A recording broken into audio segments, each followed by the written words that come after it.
Thank you for coming along tonight. My name's Annette Litherland. I'm the Regional Coordinator for the New Zealand Land Care Trust, and I'm also on the steering group of the Motueka Catchment Collective. And I do acknowledge the irony of running an event in the evening in the middle of an orange storm warning. But I figured you'd all be home. And we had to carry on, and because I think this is a really important topic, because I know a lot of you are thinking about, have got fences that have been destroyed, and you might be thinking about, you know, how you could possibly do this better.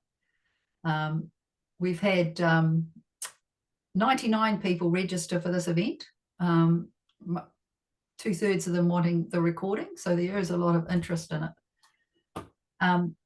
The sort of marketing word I used came from one of the farmers that's going to speak today, which is, don't build a wall, build a cobweb.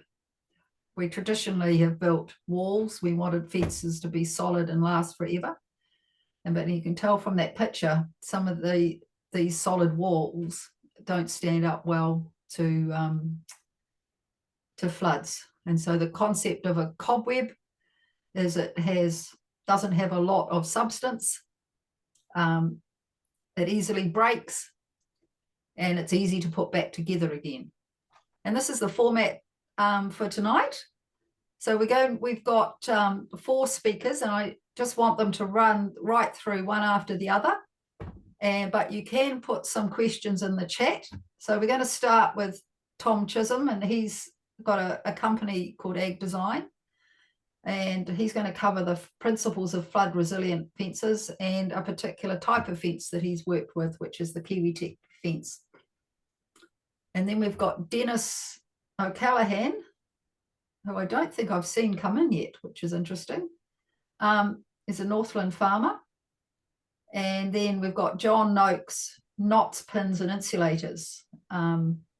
He's going to talk about that, and Gallagher insulated posts. And then Mark Sheridan from Gallaghers here, and he's going to talk about floodgates and eSheppard. If there's questions that you think of through these talks, pop them in the chat, and then they'll open up, and then there'll be ideas from people who are on this call about flood resilient fences, and then we'll get into questions. Just to give you a heads up, there will be similar events as this in the evening on regrassing silts and dealing with fallen pine trees. We are aiming to be finished by 8 p.m, but of course you can leave whenever you like. He's going to share his screen from there. Cool. I think Dennis is in. I think it's under Rachel OÇallaghan. All right, cool. Yeah.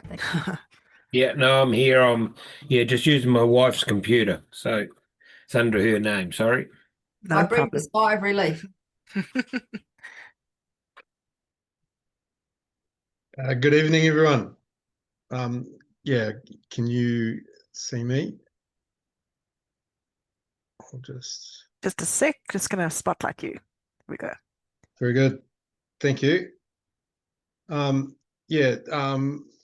My name is Tom Chisholm. Thanks for the introduction, Annette. Yeah, our business AgDesign,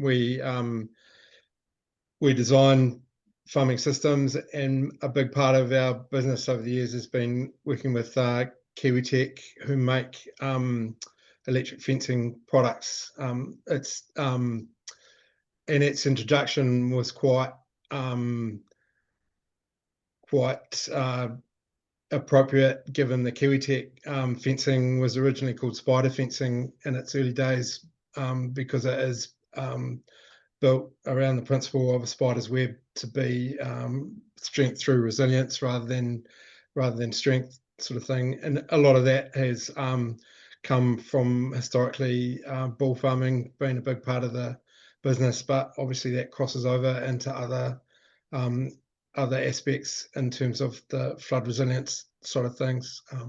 I see one of the things I'd say from my experience and having had a bit to do with Cyclone Gabriel a couple of years ago as well, is your first reaction is to get in and get stuff done, and farming communities are great at gathering around each other and getting on with fixing things up and repairing and that sort of thing. But and there's a lot of jobs that you can do that just have to be done and get stuff up and running. But in terms of the big decisions about replacing fences and that sort of thing and what needs to go where, probably I'd say try and buy yourself as much time as you can in terms of having to think about whether fences do go back in the same place, and if they do, what are the materials, and that sort of thing. Because as much as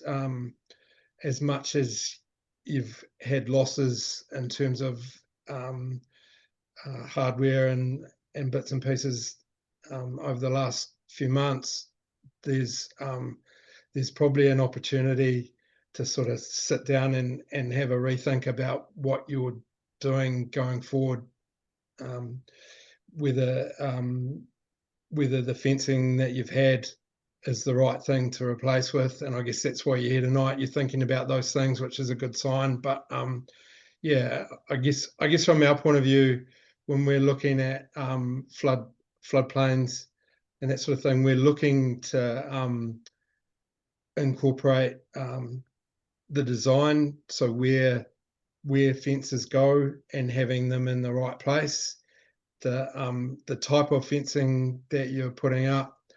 An electric fence is generally going to have less drag and be less impacted by flooding than a conventional fence will be. I mean, the extreme example would be an 8-wire fence with battens compared to a 2-wire electric fence sort of thing. Obviously, they're going to have completely different profiles in terms of how much material they collect and how much damage gets done to them, and then in terms of repairing those fences as well, it's going to be a big difference. So yeah, I guess having those tools and being able to look at how you might rebuild, it's a time to take stock and pause a bit at this stage. Yeah, so I guess it comes down a little bit to what type of flooding that you're having as well. There's different types of flows that happen on different parts of farms that will impact a little bit on your decision making as well. Water that comes through that's running obviously creates a lot more damage than water that simply rises and falls and is ponded up, sort of thing. And also the amount of material that's carried is going to have an impact on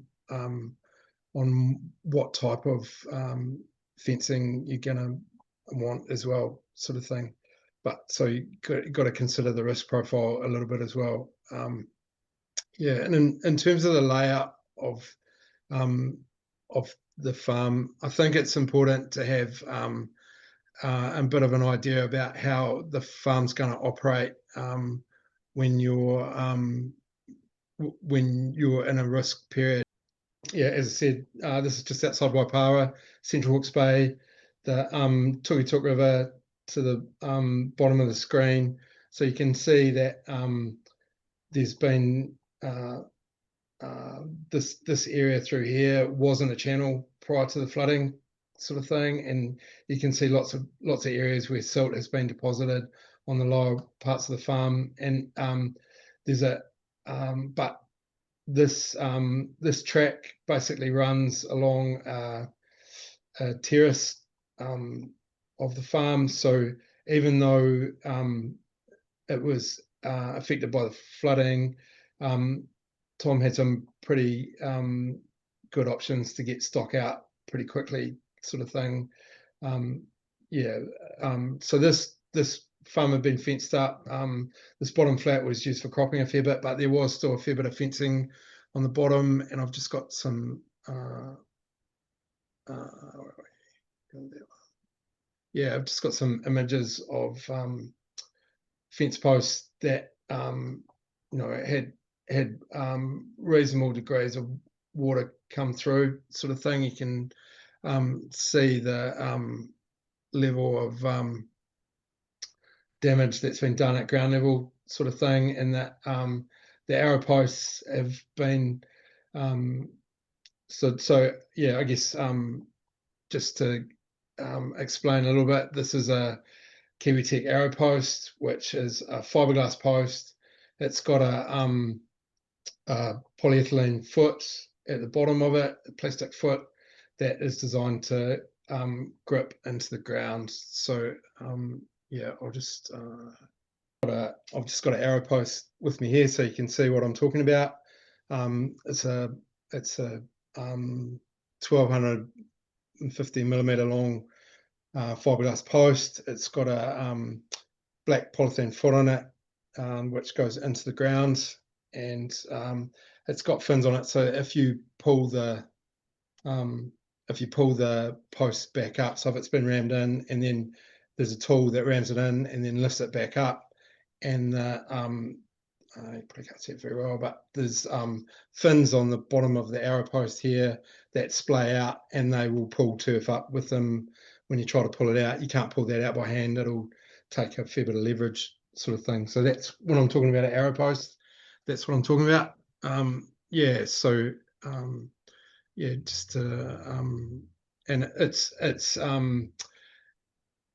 as we talked about with the spider fencing, it's not just strong, it's its ability to flex and be resilient as well. So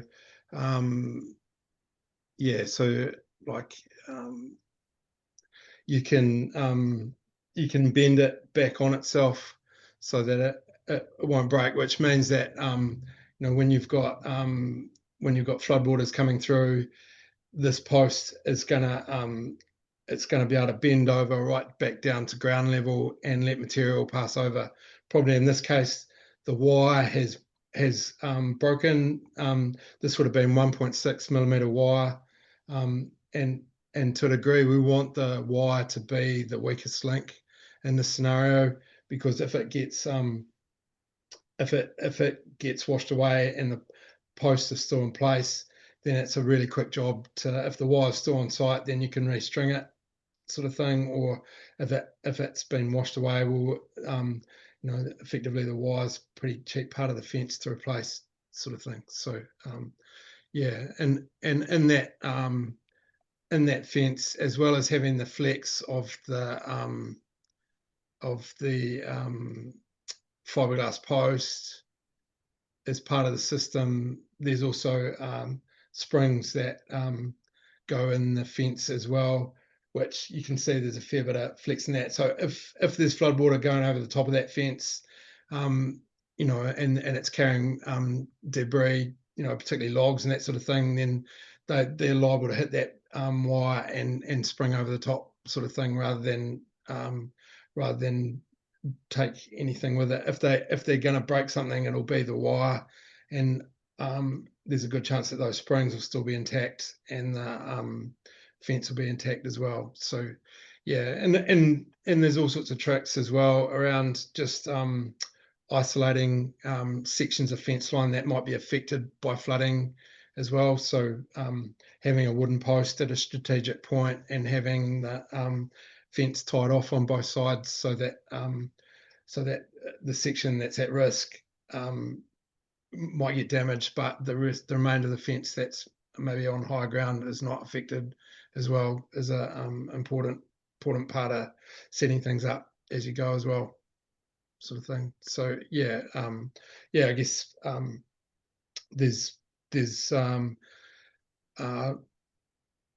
a combination for us of having the right materials and the right gear in the right place, and then having systems in place to evacuate stock, especially as well. So and I guess part of that as well is maybe even, you know, if you're finishing lambs on flood prone ground, then maybe part of the things that you have to talk about is that the right policy for that ground sort of thing is maybe having a different class of stock on that ground, going to help with you managing in terms of maybe having different fencing, as well as having a class of stock that's more resilient to the water when it comes up, sort of thing. Yeah, and so stock class and policy maybe are things that you can consider as well. And I know Mark will talk about virtual fencing later on, sort of thing. So there's definitely that may have a place to play, as well as and not only fencing systems but water systems as well, in terms of what infrastructure you have in place that's going to be resilient as well. So and for me, that's the big word, is your systems overall have to be resilient, rather than necessarily robust, sort of thing. So yeah, I guess Dennis would probably talk about the KiwiTech fencing a little bit more as well in his part of things, but that's probably it from me for now, and certainly can answer any questions later on. Awesome. Thank you very much, Tom. Can we have Dennis come on and share your screen, please, and give our talk?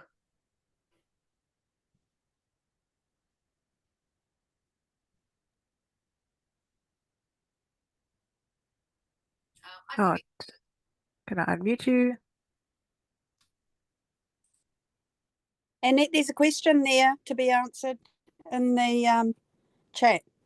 We're going to have questions at the end. It just relates to the fencing, and I'd like to know the answer too. We're going to take all the questions at the end, because some of the questions might be answered along the way. All right, thanks. Right, so I was going to share a video with you, if I can put that on and get that going.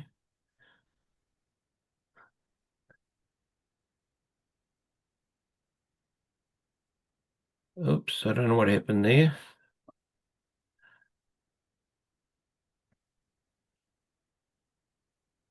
We can see your screen with the rocks standing up. Yeah, that's not what I wanted to show you though, sorry. Yeah. You just need to share the other screen. Yeah, I'm just I'll get my wife to come and help. Sorry about this hold up.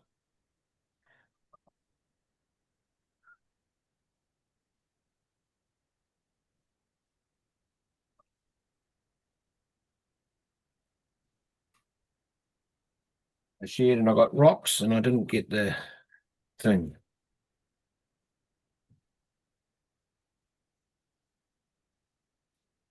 Okay, so can you all see that? Perfect. Okay, so my name is Dennis OÇallaghan. I live in the far north in Doubtless Bay, where I've been farming with my wife Rochelle for the last 25 years. Before that, I farmed in Taiapi. We have 3 children, and my son Ryan and his wife Annie are currently in the process of buying the farm. I'm not here to tell you what to do, but I'm here to tell you what I do, and I hope this will be of help to you. This is our farm. It's 750 hectares. It's cut into 0.4 of a hectare cells or technos, so we have a lot of fences. We rear 1,100 4-day-old calves and have 1,500 R1 bulls and the retaining 600 R2 bulls. All our drains, creeks, rivers are fenced off from stock with either 2 or 1 wire electric fences using KiwiTech gear. So that's a slide of a typical drain that's fenced off there. We have 2 types. We live in the far north and we get a lot of tropical rainfall. The other day we got 50 mil of rain in 25 minutes. This is unusual, but it's not unusual to get 50 mil of rain over 2 to 3 hours. So we have 2 types of floods to deal with. On the flats, we have a tidal river which runs through them. So we have a slow moving water which rises and falls with the tide. And that's this video that I'm playing now. This doesn't cause much damage as the water is not moving that fast. The second type is, I'll just wait for this video to finish. The second type is fast flowing water, which comes down one of the 4 valleys that make up our farm. And each valley has about 150 hectares of catchment. We'll move on to the fences. Most of our fences are constructed using KiwiTech gear, and the ones that aren't are just the conventional fences that we haven't got round to replacing. So these are the springs you can see there. And if you look on the right-hand side of the spring, you'll see what we call as a keeper. And that stops the spring overstretching when you have when something pushes against the fence and wrecking your spring. So that's a vital part of it. You've seen the arrow posts that Tom showed you. We also have plastic clips, and once again we use a 1.6mm wire. There's an arrow post in the ground with the plastic clips. This area there, up until you can see that culvert up that drain, that is all a floodplain. And this all goes under fast flowing water when this floods. And that fence that you can see there, it lays down when the grass is caught in the wires when the flood is in progress. That's another flood resistant fence there. After the flood, you go along and you shake the wire and most of the grass will fall off that fence and stand back up. This is because of the springs and the fiberglass rods have enough given them to allow the fence to lay down without breaking anything. It will then just stand back up. Sorry, I don't have a photo of this as I wasn't expecting to have to talk about this, but this area that we're looking at has 12 fences in it that get flattened every flood we have, which is probably about 6 to 8 times a year. And it takes about an hour to clear all those fences. You can see there's a side drain there coming in, and we'll put just an electric fence string down into that drain. It's not there at the moment because we've just cleared that from a flood. And we just use a number 1 quarter round against as a strainer there. And you compare this is straight over the drain from where we were. This is a conventional fence. And the grass just keeps building up until the fence breaks. As you can see, that's quite a major job to fix that. Whereas the other side of that drain, we just went along, shook the fence, and within 5 minutes, we had that fence standing back up and going good as gold. This is an area in a gully. It had a conventional fence going through there up until about 2 weeks ago, and we had a flood, and it smashed that fence out. So we rolled it up and got rid of it and replaced it with a single wire. We will go through there once it's dry enough and pull those permanent posts out with a tractor and just have fiberglass rods. So that's a work in progress.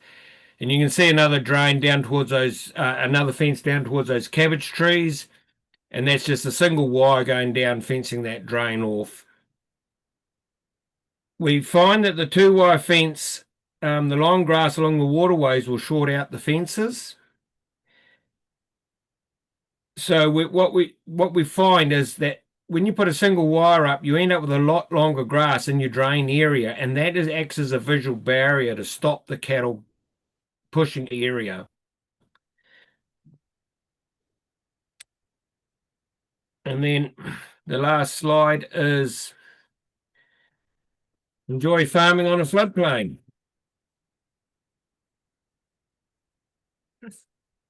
Are you going to go through some of the things? I'm just going to give you ideas and that of some of the work we've done. I've come from a dairy background, 23 years in there, now over 20 years in the fencing industry full-time, plus lots of other things. But rivers ruled the life a lot of times in that. So I've grown up in the North Island with lots of rivers, and down in the South Island as well. So, and now we're fixing a lot of fences. So just some of the tips. So in the photo,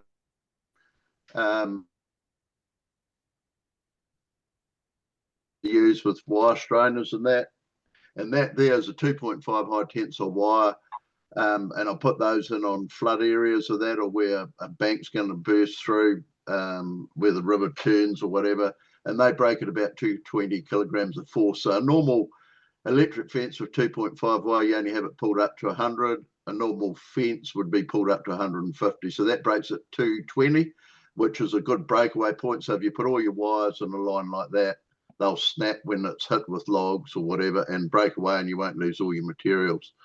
That one, the normal 2.5 high tensile wire breaks at about 650. So that's just giving you an idea. It's a third of the thing. If you put a figure 8 knot in it, it breaks at about 440 kilograms of force. So it holds a lot more. So that's why you use that one. Another one is maybe instead of using 50 mil staples is using 40 mil or even 30 mil in areas if you're using wooden posts. I know there's a lot of people on lifestyle blocks that I'm dealing with at the moment, and bigger blocks as well, with sheep fences and that sort of thing, and they want to use netting in that.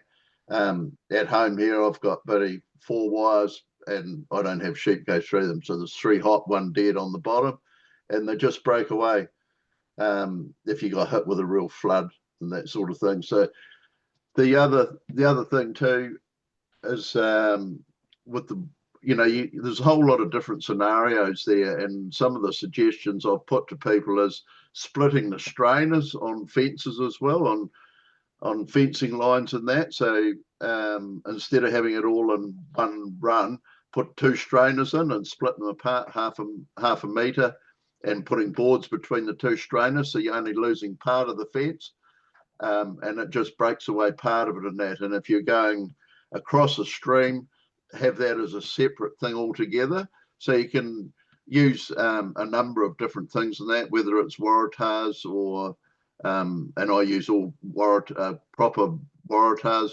from Australia, galvanized ones and that, because you can bend them back up straight again and that, and a lot of the other stuff that's being imported in, you can't bend it because it's got too high a tensile in it. So I use a lot of JOs, and you can use a bigger waratah too, which is a maxi, so that's about 75 mil instead of a 50 mil, easy to put in. And the other thing is that I'd say, whether it's electric or not, is putting insulators with pins, the black pins in them. So there's a variety of different insulators you can use on fences, and the pins just break away, and that lets everything go. So in the screen there, you can see now I've got the JOs there on the right-hand side with the BT insulators there. There's another different type of insulator there. There's the post insulators on your left-hand side. So you've got BT ones and a number of other ones there as well. And that's the Gallagher insulator, which is a double pin in it and a single pin coming out the sides that holds things really steady. So that's on a netting fence there, and they've got little clips that clip into the waratahs, but I'd suggest you don't use those. And if you are using wires, or if you do use netting in there, I'd only put possibly 3 or 4 wires with the depending where it is. If it's sheep and that, you need the extra wires on there, but just have them so that they're tied so they break away and the pins just snap and they just pull out. You can easily replace the pin. And the insulators themselves will be fine as in that. But there's waratahs and waratahs out there. The other thing that I find really good is the Gallagher insulated line posts, which is a photo of them there. So that one, the photo in the middle there with the bit of green on it and that through the trees, that's been there. I think it's coming up 10 years now. And I had a tree come through that one of those bent over, and the clip flicked off it, and that's the only one I've replaced in that time. So I put hook electric wires going across the paddock on those, strong as. You can have multiple wires on there. I think that one's got 5 wires on it, but it was a demo day one we did. But sheep will never go through it. I've got fences further along that have got 4 wires, bottom one dead, 3 hot. I don't have lambs or anything go through them. So the biggest thing with electrics is make sure you parallel your wires so they're all linked together inside the strainers at each end, and then you've got maximum power going through. So don't turn them off, always have them going. You can flick a switch off if you want to, put a switch on them. to isolate things if you want to. I'm used to very electric fences, so I just leave them on all the time, and that's and it keeps all the bits of grass burned off. And you can see there, they just eat right into it. So there's no issues with that as well. There's also another quick release pin here that was developed a few years ago that is really easy to lock a whole lot of wires. That is a netting fence there, but that's been underwater the whole thing there with the first flood that came through here. Didn't have any debris or anything going in it, a few leaves or whatever. But that there, you can just see the half loop in each of those wires there, just wrapped around, and you can pull that pin straight out and release the whole fence if you wanted to. So that's sort of preventable prior to flooding and that. So if you know you're going to get hit with a big flood or something and you need to release something, pull the pin and the whole fence will let go. Easy to put back up again. But absolutely, you know, keeping your fences parallel to rivers and plantings as well. That's another issue I'm seeing, is plantings are not running with the rivers, and that's creating a great wall, and all it does is eddy around the water, and then it blows through stock banks and blows across areas that shouldn't be blown through.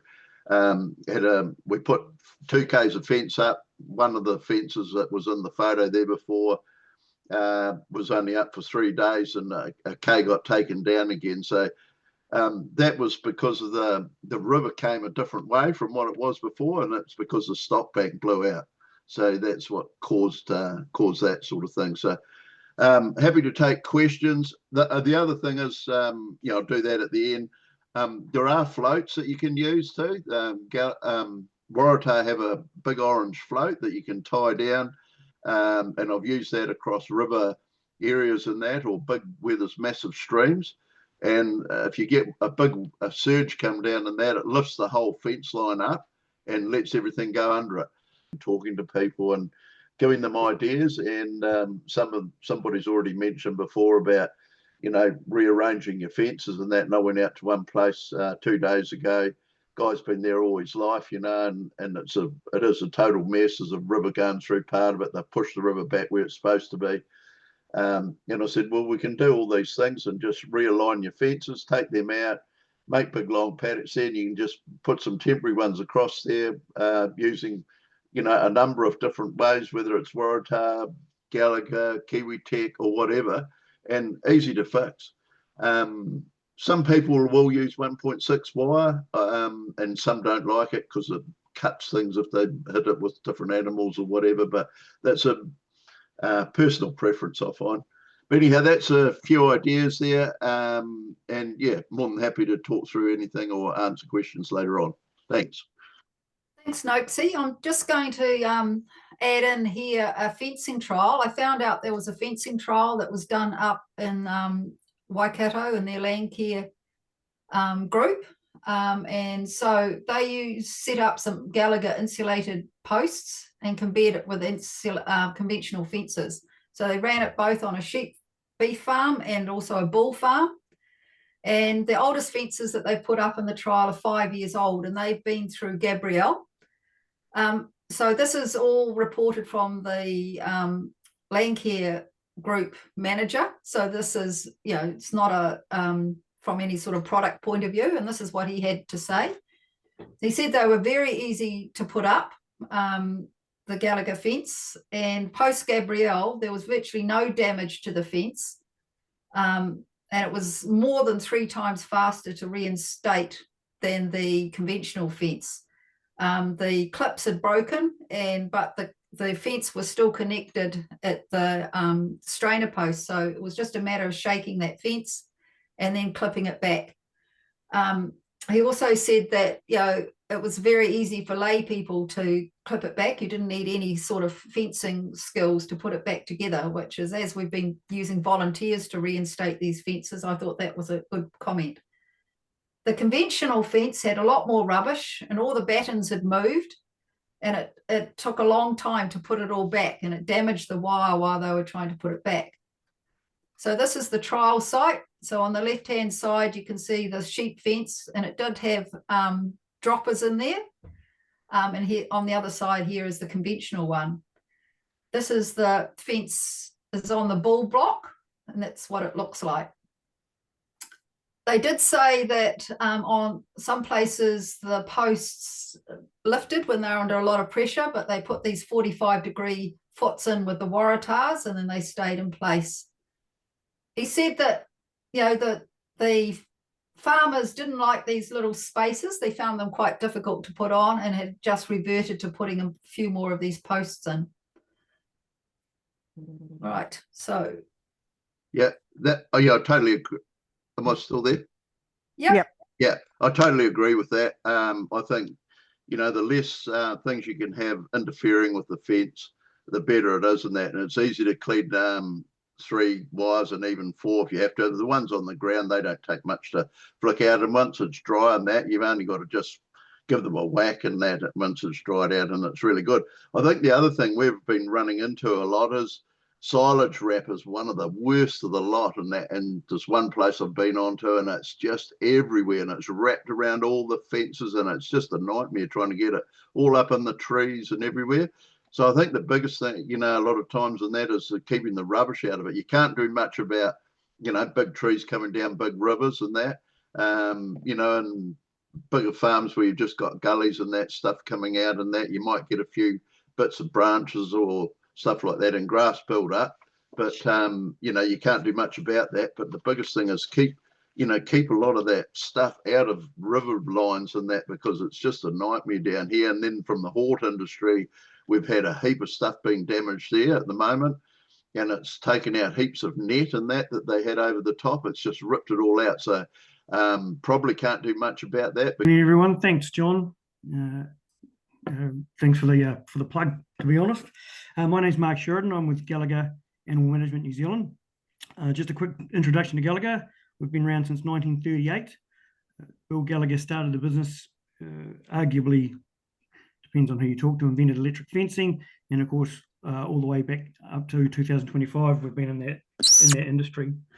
And we are global now. We export to a number of countries, including South America, United States, England, South Africa, and we're actually in the process of building a 1,200-metre exclusion fence in Tanzania for elephants as well. So we've got quite a diverse role here. I kind of wanted to go just through a few quick things. What is the correct solution, principles of flood resistance fencing, and some ideas as well. Just some ideas to kind of like what John did, just give you some ideas of what you can do. What's the correct solution? I think, I don't have as much experience as Noakesy or Tom, to be honest, but I think the reality is that there's not one solution that fixes every problem. I think in my experience, there's a number of solutions, and you've got to kind of look at what you're doing on your farm and how you're doing it to figure out which is the correct solution for you. So, you know, Tom and John have provided us with some solutions, and I'll give you a couple as well. But that doesn't mean that the solution is necessarily correct. You need to kind of have a look at what you're doing, what your operation is. And in some situations, you might find that your farm will have an array of solutions. It might not be just one single one, but there might be multiple solutions depending on what you're doing and where you're doing it. So the principles of flood resistant fencing, if we just have a quick talk about it, and Tom and John did touch on this, but I kind of sort of do a wrap up on it. If we're thinking about the principles of flood resistant fencing, we want flexible structures, fences that move or release under pressure. And I think, you know, John talked about that a lot with the insulators and things like that. And to Tom's point with his KiwiTech posts, if you have a look at that flex and that movement, that's exactly what we're talking about.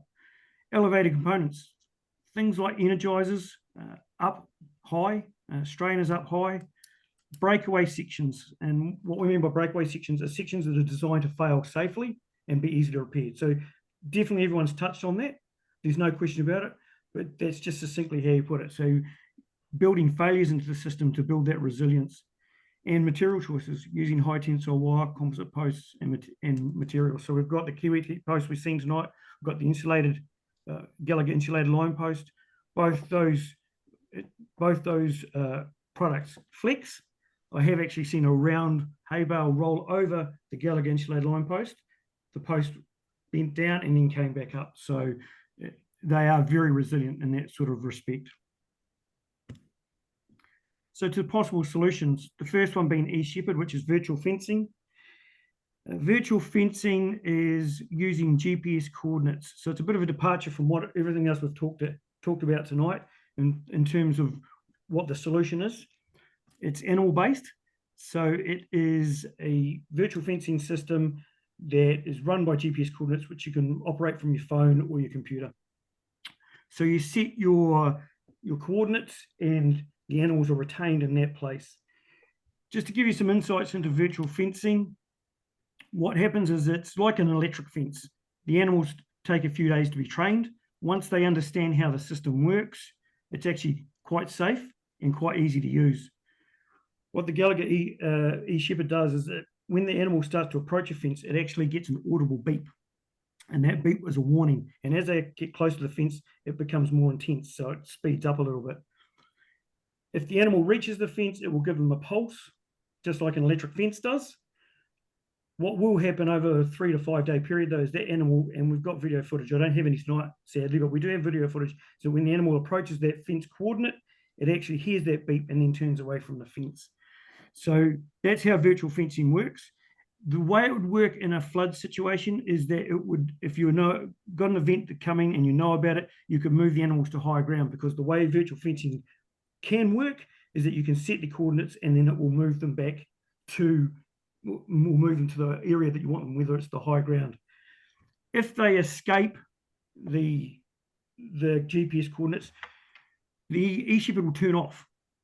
It won't keep zapping them or pulsing them, because that's clearly a cruel thing to do. It will actually turn off, and once it senses that the animal's de-stressed, it will actually bring them back to where they are. So if you've actually got the coordinates set up and they somehow escape because of the flood water, when the water recedes, it can bring them back. You can set it up so it can bring them back to where they were last set in the paddock.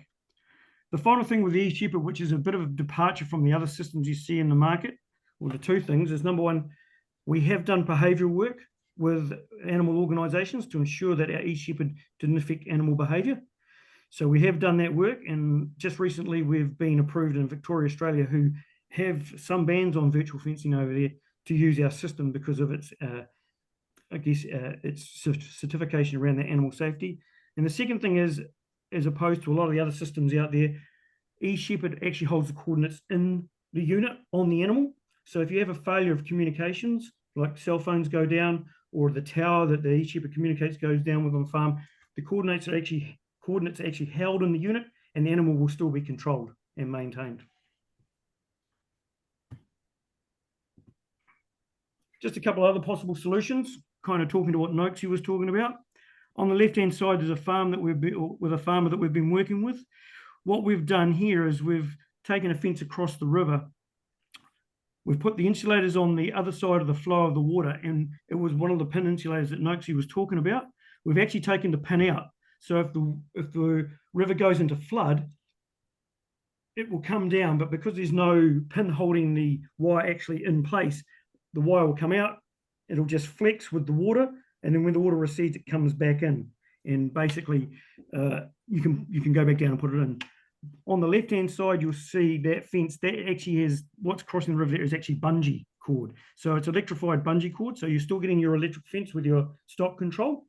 However, because it flexes so much better when the water comes down and it stretches and then it comes back into place, it's quite a good product.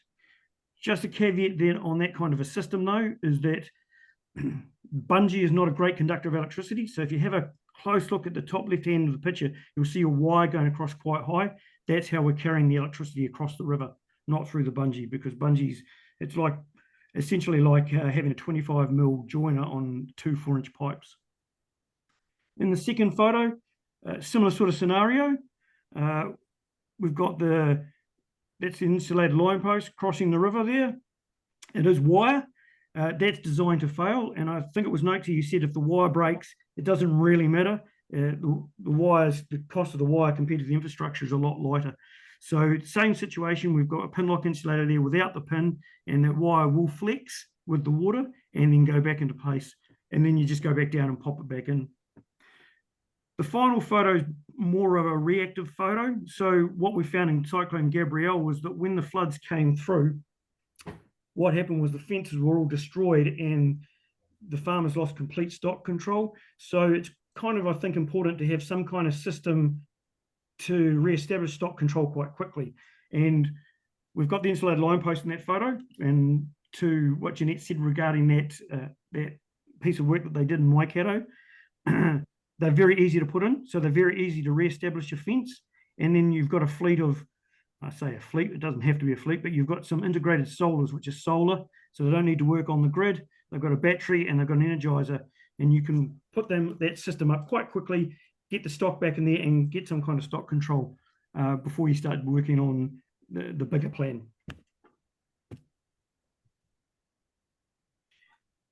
And finally, there's a floodgate situation, which you can see here. Again, we've got the insulated line posts. We've got some chains hanging down to try and prevent stock going through under the river. Some farmers, instead of putting the chains here, will put a piece of tin and they'll cut it to the contour of the land. The reason for that is that chains can kind of catch on things, so it's probably not the ultimate solution. What you don't see in this photo, though, is that on the right-hand side of the insulated line post, you see what we call a power. It's a little system that prevents too much power being lost by the fence. So in this situation, if the water rises, you can create shorts on your electric fence. You can have electricity go to ground, which comes out of your fence system. If it creates a dead short, that can be a big problem for an electric fence system. So we have a little limiter on there. So if the water comes up to that height, the limiter actually manages the amount of electricity that will be lost, hopefully allowing the farmer to retain as much power as possible in the fence system and maintain that stock control as well. So kind of like Noakes, just a few ideas. Like I said, there's no one solution for everybody. There's probably multiple solutions, and we could probably sit here till 10 o'clock tonight going over them. But just a few ideas that might help when we get the rains like we've had just lately. Thank you very much.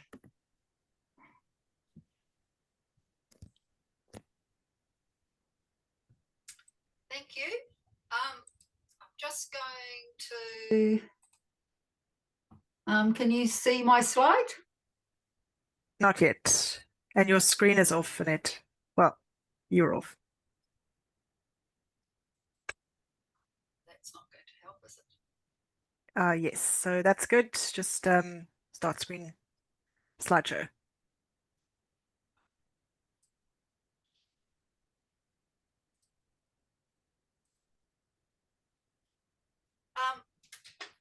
I really think that it's a really good idea to just understand the basic principles. So you've seen lots of ideas and you've all got different sorts of fences. I'm a great believer in giving the principles, and then people can come up with all sorts of solutions around those. So I just want to run very quickly through the basic principles of flood resistant fencing, just based on the reading that I do. I'm not claiming to be any sort of practical person that can build fences. But the first thing is, I think we need to give the river room. I think you need to think about, when you're fencing, we need to think about fencing for the next 50 years, not the last 50 years. And so we've got to think that there's going to be some really big events. The second principle is fence parallel to the flow. You want most of your fences going parallel to the river and least amount going across the river. So consider long, thin paddocks and just having temporary fences, as somebody mentioned, going across the flow. Try to fence to the high points, at least for your anchor posts and the things that are going to catch the wire. They should be in a safe place out of the flow, potential flow. The next things, what we've learned is don't build a wall, build a cobweb. So use fewer uprights and less wire to minimize the debris catch. So you might go and look at your fences now and think, well, you know, they're there, but they caught a lot of rubbish. What could I do? Maybe I could take some of the wires out. Consider using waratahs or some of the other posts you've seen, because they have less area, a smaller surface. Use as fewer wires as possible. Avoid, you know, heavy battens or netting, because they'll catch a lot of debris and they'll take out the whole fence. Keep the bottom wire high to allow the debris to flow underneath. And build your fence to fail. So put your wires on the downstream side of posts using staples that pop, during floods, taking the weight off the fence, or some of the other things we've seen, non-barb staples or those plastic insulators that break. You can use gripples, which Tim does. Those are the things where you join the fence together and you crimp them, or you don't need to crimp them hard, so you've got some built-in braking systems, and you can put them on key stress points. And really, where there's areas that flood regularly, maybe you even just want to use temporary fencing when you're grazing. You can even go out there in a flood and cut your fence to let it go.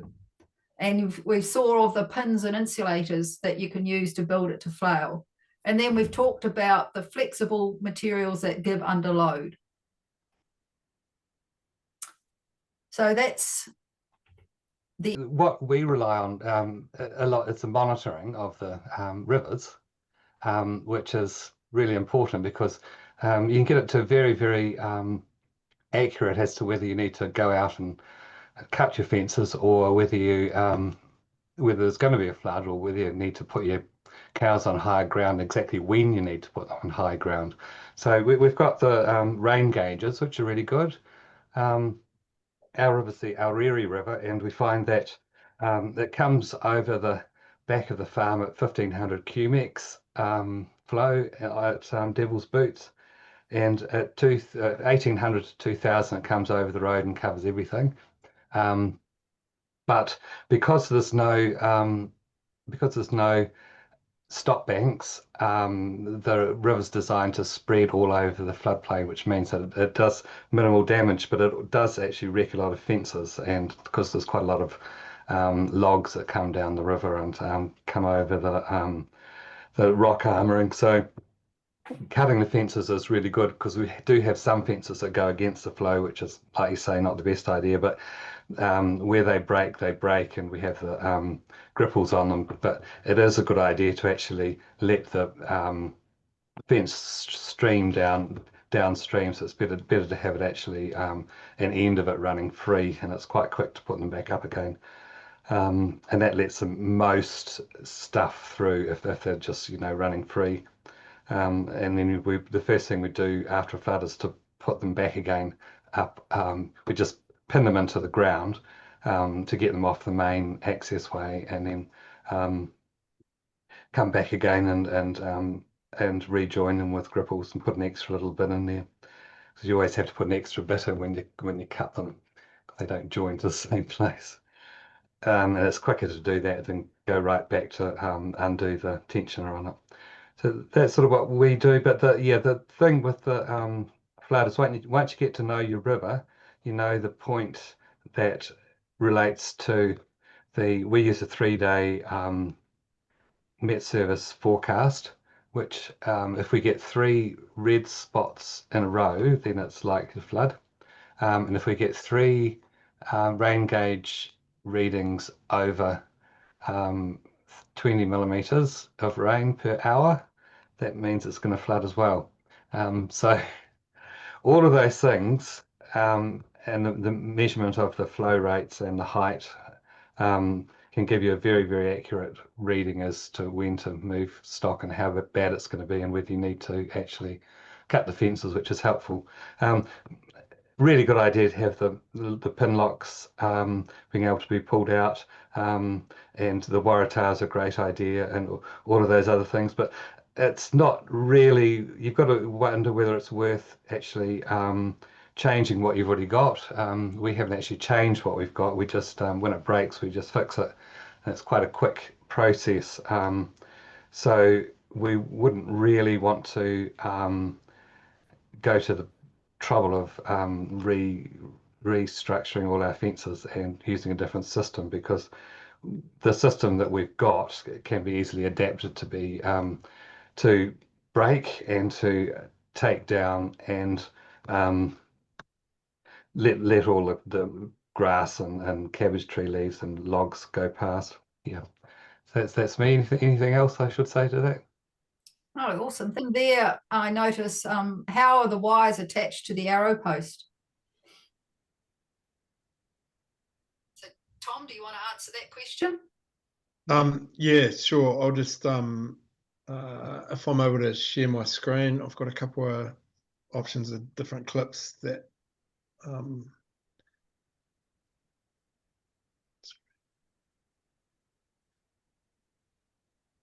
yeah, so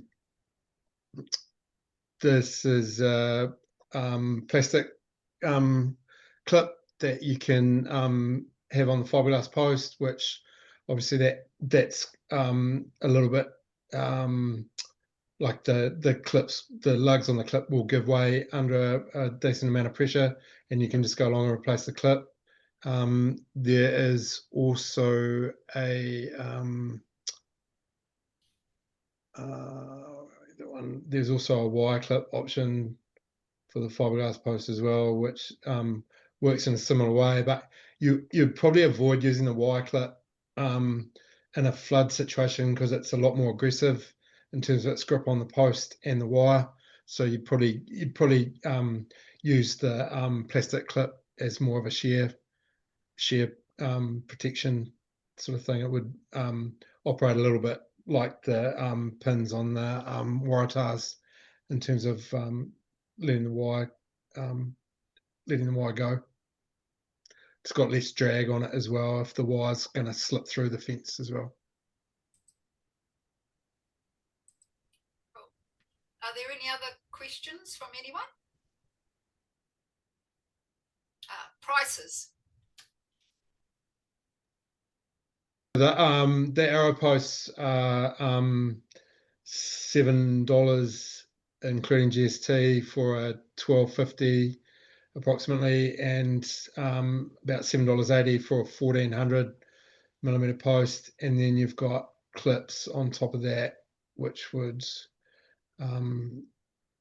probably depends how many wires obviously you're going to put on, but for a 3-wire electric, you're probably looking at around $8.50 for a 1250 mil post in the ground sort of thing. So for the Gallagher insulated line post, it depends on what size you want. It comes in 4 sizes: 950, 1140, 1300, and 1350. Sorry, and 1500. 1500 for deer. It ranges from around about 140 for a pack of 10. So it's $140 for a pack of 10 of the 950s, up to about $18 for the 1500s. The clips, I think, are about $10 for a bag of 25.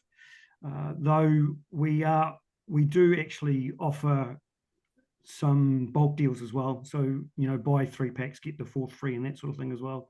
So if you are looking at that solution, your best option would be to get in touch with your local Gallagher territory manager, because if you are going to do some volumes, we will look at providing some, especially for people that have been hit by floods. We did a lot of work with farmers in the Hawke's Bay and Northland for Cyclone Gabrielle, and did quite a few deals to help them out as well. Cool. There was a question that came in. We've got quite a few kilometres of deer netting fences lying on the ground at the moment in the catchment. What are the solutions for deer? You talked about the 1.5. Have they been used on deer farms? Yes, they have. Yeah, not too many. I'll be completely honest with you. We haven't sold a lot of the insulated line posts for deer, but that was what they were designed for. So yeah, most certainly it is an option. I think the best thing to do is come and have a look at what on farm, what's going on, and we can do that. We've got a territory manager based in Richmond, and the only reason he's not here tonight is because he's in Australia. So we could come out and have a look and make some recommendations on if you were looking at that as a possible solution, most definitely. And Tom, any of the techno fences on deer farms? Yeah, so there is a plain white post that you can get up to 2 meters in length, sort of thing, that doesn't have the arrow. The arrows themselves are up to a 1.4. So like I have got clients that have played around with a bit of electric fencing with deer sort of thing, and yeah, that works quite well. And yeah, the plain 2 meter rod or the 1.75 seem to work okay in that scenario, and then it's maybe integrated with a bit more of the pine posts and that sort of thing rather than necessarily the arrow posts. But I mean, if you had a reasonable order, KiwiTech manufacture the arrow posts on site, I'm sure it wouldn't be a problem to get a run of longer posts made, sort of thing. That fiberglass can be cut to any length, and the manufacturing process for the arrow posts doesn't prohibit them making them any length. So I'm sure if you had a decent length of it to do, there'd be no problem getting hold of the arrow posts for that.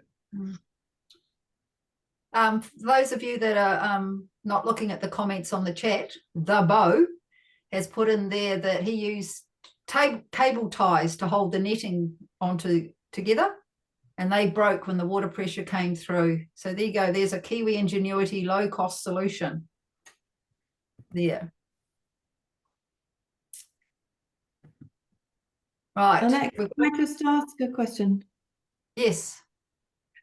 Just wondering, because we had a lot of flooding, sheep netting and everything, switching more to cattle, and we've switched. Yeah, if you're putting the wires on the downstream side of posts, we've got a lot of wooden posts that are still in place, or we will put in. Just wondering if there's an issue with cattle sort of rubbing and damaging the posts if the electric is on the sort of, is on the stream side or the river side, whether there's any sort of issue of that. As long as you've got plenty of power, it shouldn't be an issue.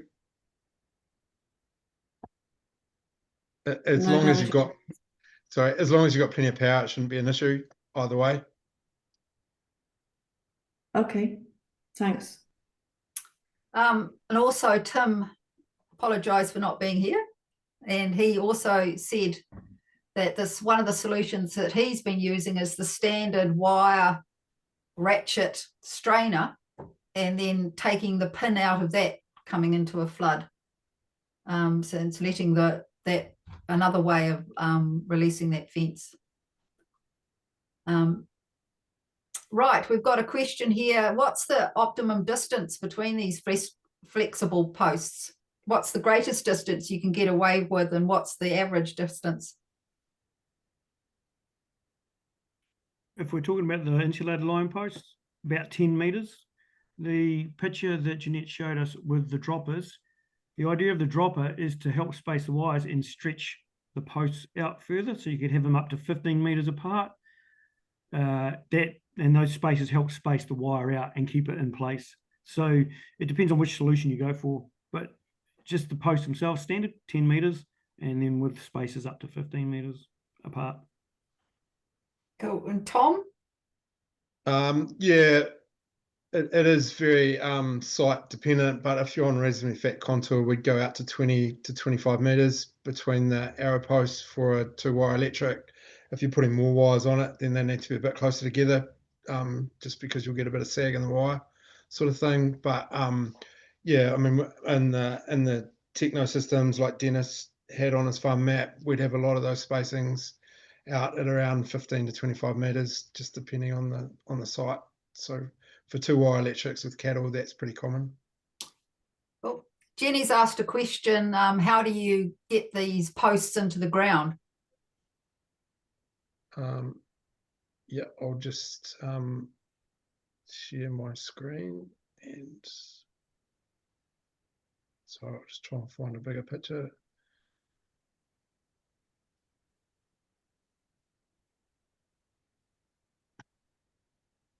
Yeah, so that's what we techno rammer, which it's a reasonably heavy slide rammer, works similar to the way that a Waratah rammer would work, sort of thing, but it's long enough to ram the 1200 or the 1400 mil posts in, and it also has that leg drops out, and when you're installing the arrow post as a foot, you actually over ram it into the ground, and then you drop that leg out, and there's a clamp on the side of the gear here that you can lever the post back up out of the ground a bit. So you tend to overram it by about 10 or 15 centimeters and then pull it back up to the height that you want. And that's what splays out the arrows on the arrow post to make it grip, sort of thing. So yeah, that tool comes as part of the deal. So yeah, you can KiwiTech have an option to hire those if you're just doing a small amount, or you can buy one of those as part of the system as well. And Mark, is it pretty much a Waratah sort of Yes. rammer type thing? Yep, it is. With the longer ones, we sell a sleeve. I think it's about $10 or $15, just so that when you're driving it down with the rammer, it prevents it from flexing. But yeah, we have a rammer as well. So you've got the option. You can just use your Waratah rammer, or you can use the rammer that we provide, that you can get from us. Just the other thing too is that with the insulated line post system, it hasn't been mentioned up to now too, you can actually get a fitting that works with tape for horses as well. So if you're wanting to contain horses and you want to use tape, we actually have an insulator that will fit on there that will hold tape too as well for horses. And we also have a lifter as well. So it's what we call semi-permanent fencing that takes 350 kilos of force to get it out of the ground. So pretty hard with your hands. You have to be pretty strong, but you can get a lifter that will lift them out. So if you wanted to move the fence, you put a fence in and then you want to move it. So speaking to that situation post-flood where you want to get some containment going on and bang them in the ground, just to get that containment, but then you want to move that later on, you just lift them out of the ground and carry on and use them somewhere else. So that leads straight into my question. We've got a significant number of fences that are buried with only 10, 20 centimeters poking out the top, which is obviously quite a nightmare with a post. In fact, Noakesy said to me, well, we might just put more posts on and carry on. But can you get these sort of flexible posts out of that situation? Yeah, well, I have to be honest, I've never tried. But I imagine you could. It would just take longer probably, because it's mostly buried. You just use the lifter at the top and keep going up until it comes out. So as it goes up, you just drop the lifter down again and keep going. And I'd imagine it would come out quite easily like that. What keeps it in the ground is very similar to Tom's solution, as it has a fin system at the bottom that you ram into the ground, and it's got waves on it, and that's what holds it in the ground. So that's the part that keeps it in the ground. The post itself probably wouldn't give you a lot of resistance. Awesome. Are there any more? Not in the chat. Yeah, Tom, same question actually. You said something about being able to just, how would they lever out? The rammer that you put them in with has got the lever system on it to jack them back out. You'd bring a fair bit of turn, and you'd actually probably break the post pulling it out. To be honest, you would. There's a good chance that you'd snap the fins off from that depth, sort of thing. But yeah, I mean that. I'd hate to think what the force is required. The post rammer gives you about a 10-to-1 lever, and it's a fair hike to pull them out, even at that sort of thing from on firm ground. But yeah, they could be pulled out. You could certainly get rid of them and get them out of the ground, and you'd probably have a bit of a failure rate in terms of reusing them, but at least you'd be able to get them out, sort of thing. Cool. Okay, are there any other questions from the audience? This is time to ask all your sort of fencing type questions. I also say, Annette, just as a sideline too, there is I think it's down the south, I might be in Blenheim somewhere, there is a organisation called Repost that rework posts as well. So they could be a possible solution for... We're going to claim Reposters ourselves because they're based here, and they have done an awesome job handing out free and subsidised posts. Yeah, cool. To Tasman. They've been great, and they've been working with Rural Support Trust. So, farmers will be getting free posts and subsidised posts. So very appreciative of their efforts. And some of the vineyards have donated posts also for free. Right. So I'm taking that there's no last questions, and I have gone 20 minutes over the time that I said we wouldn't go over. So thank you very much. Can I just add in there? Yep, go John. Yeah, I'd just like to add a few things too. There is I've got a motorised driver that drives all of those things, plus the Waratahs as well. And there is an assembly for Waratahs and that is a pipe assembly. It costs a little bit more, but it's quite quick to put up with a big stay on it and a plastic foot on the ground, and that's ideal in places. If it's too wet to get machines in some areas, and that may be another option that you can use.